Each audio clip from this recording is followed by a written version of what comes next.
Bodhidharma మనవాడే. Martial ఆర్ట్స్కి పునాది వేసిందే ఇతనని seventh సెన్స్లో సూర్యకు getup వేసి మరీ ప్రజలకు చూపించారు దర్శకుడు. ఇప్పుడు చైనీస్ పూర్వీకులు కనిపెట్టారని వాళ్ళు చెప్పుకుంటున్నారు, కానీ ఇది ఒక ఇండియన్ నేర్పించారని చైనీయులు ఒప్పుకోరు. అయితే నేటి జనరేషన్కు బోధిధర్మ ఎవరో తెలియాలనే డైరెక్టర్ మురుగదాస్ సెవెంత్ సెన్స్ సినిమాలో ఒక ప్రయత్నం అయితే చేశారు. ఆయన ద్వారా కొంతమందికైనా తెలిసింది, కానీ దానిని సినిమాగానే చాలామంది భావించారు. కానీ ఇది నిజం. ఇంతకీ బోధిధర్మ ఎవరు, ఆయన చరిత్ర ఏంటో సెవెంత్ సెన్స్ కంటే కూడా విపులంగా వివరించే ప్రయత్నం చేస్తాను. ఎందుకంటే సినిమాలో చెప్పినట్లు ఆయన బౌద్ధ సన్యాసి. ఆయనకు పెళ్లి కాలేదు, పిల్లలు కూడా లేరు. ఇక ఆయన చరిత్ర విషయానికి వస్తే, ప్రపంచం నాగరికత అంటే ఏమిటో తెలియకముందు భారతదేశంలో ఆర్యులు పట్టణ జీవనాన్ని చూశారు. వ్యవసాయం దగ్గర నుండి ఆధునిక వసతుల వరకు ప్రకృతిని జీవితంలో భాగం చేసుకుని జీవించారు. రోమన్ల కంటే ముందే తెలివిగా సరికొత్త జీవనాన్ని గడిపారు. కానీ మన జీవనాన్ని రాసేవాళ్ళు లేక చాలా వరకు మన దగ్గర పుట్టి వేరే దేశాల్లో చలామణి అవుతున్న చాలా వాటికి మూలం మన దేశమే. అందులో మరీ ముఖ్యంగా చైనాకు మాత్రమే సొంతంగా చెప్పుకుంటున్న మార్షల్ ఆర్ట్స్ కానీ కుంగ్ఫు కానీ భారతదేశంలో పుట్టినవే.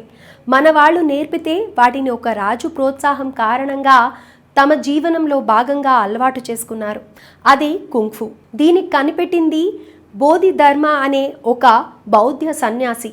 ఈయన కారణంగానే చైనాలో బుద్ధిజం మొదలైంది. కుంగ్ఫు మాత్రమే కాదు, షోవిలిన్ టెంపుల్ నిర్మాణం కూడా ఈయన కారణంగానే జరిగింది. బోధిధర్మ చైనాలో అడుగుపెట్టే వరకు అక్కడి ప్రజలకు కనీస ఆరోగ్య సూత్రాలు కూడా తెలియవు. ఇతని కారణంగానే కొవ్వు పట్టి కసరత్తులు కూడా తెలియకుండా ఉన్న చైనీస్కి ఆరోగ్యం అంటే ఎలా ఉంటుందో చూపించాడు.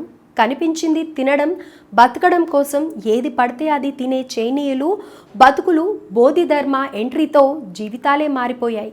ఇక ఆయన జీవితానికి వస్తే, బోధిధర్మ పూర్వీకులు ఆంధ్రప్రదేశ్లోని పల్నాడు నుండి వెళ్ళి తమిళనాడులో జీవనం ఏర్పాటు చేసుకున్నారు. ఆ తర్వాత తమ శక్తి సామర్థ్యాలతో కాంచీపురం రాజుగా ఎదిగారు. అప్పటి రాజు మూడవ కొడుకే ఈ బోధిధర్మ. కానీ చరిత్రలో ఉన్నట్లు ఆయన చాలా వయసు వచ్చాక బౌద్ధ మతం స్వీకరించారనేది తప్పు. తన 7వ ఏటనే ఆయన బుద్ధుడి మార్గంలో నడిచాడు. అయితే తన 150వ సంవత్సర కాలంలో బౌద్ధ మతాన్ని భారతదేశానికే పరిమితం కాకుండా ప్రపంచానికి పరిచయం చేయాలని అనుకున్నాడు. అప్పుడు అతిపెద్ద దేశంగా ఉన్న చైనా గురించి తెలుసుకున్నాడు. తన 150 ఏట చైనాకు ప్రయాణమయ్యాడు. భారతదేశం నుండి వెళ్ళి అక్కడ బుద్ధిజంలో మహాయాన ధ్యాన సాంప్రదాయంను నేర్పించాలనుకున్నారు. అలా చైనాకు వెళ్తూ మార్గ మధ్యలో జంబూ ద్వీపం, ఇండోనేషియా, బాలి, సుమాత్రా దీవుల్లో కూడా బౌద్ధాన్ని వారికి నేర్పించి ఆ తర్వాత చైనాకు వెళ్ళారాయన.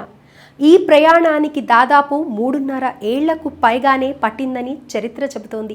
ఇక చైనాలో ఎవరిని కలుసుకోవాలని ఆయన కొంత ప్రయత్నించారు, కానీ తనకు సంస్కృతం మాత్రమే తెలుసు. దీంతో మెల్లిగా తన మేధాశక్తిని ఉపయోగించి చైనా భాషను నేర్చుకున్నారు.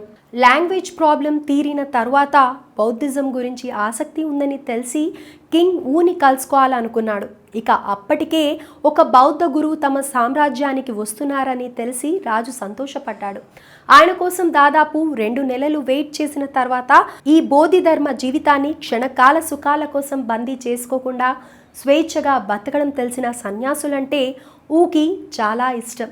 అందుకే ఆయన రాజమందిరానికి స్వాగతం పలికి సకల ఏర్పాట్లు చేశారు రాజు. కానీ రాజు అతనిని చూసి నిరుత్సాహపడ్డాడు. చాలా సన్నగా బలహీనంగా కనిపించిన బౌద్ధ సన్యాసిని చూసి ఇతనికి ఏం తెలుసు, ఇతను దగ్గర ఎలాంటి శక్తులు లేవని హేళనగా మాట్లాడాడు. ఆయన చిరునవ్వుతో ఉన్న బోధిధర్మను చూసి రాజు ఆశ్చర్యపోయాడు. అప్పుడు మిమ్మల్ని నేను ఒక ప్రశ్న అడగొచ్చా అన్నాడు. మీ ఇష్టం, ఎన్నైనా అడగండి అన్నాడు బోధి. ఈ సృష్టి ఎలా ఏర్పడిందని అడిగాడు. దానికి బోధిధర్మ, ఇంత తెలివి తక్కువ ప్రశ్న వేస్తావనుకోలేదన్నాడు. ఆయన ఇంకో ప్రశ్న అడగమంటాడు.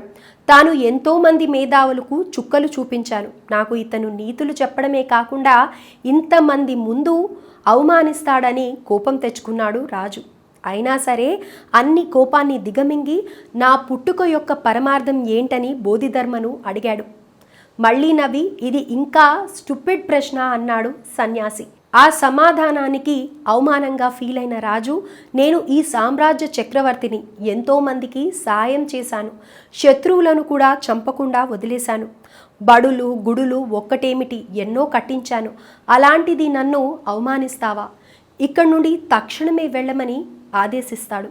అయినా కూడా వెటకారంగా నవ్విన బోధి, నీ చావు నీకు తెలిసే వస్తుంది, నువ్వు చేసిన పాపాలు, రాజ్యాల కోసం ఎంతోమందిని బలిపెట్టావు, నీ పేరు ప్రఖ్యాతల కోసం ఎన్నో ప్రాణాలు తీసావు, పాపం చేసిన తర్వాత పుణ్యం చేస్తే చేసిన పాపం ఊరికే పోదు, తనతో పాటు నిన్ను 7వ నరకాలోకానికి తీసుకువెళ్తుందని హెచ్చరించాడు. దీంతో ఆగ్రహించిన రాజు బోధిధర్మను రాజ్యం నుండి బయటకు పంపించి వేశాడు.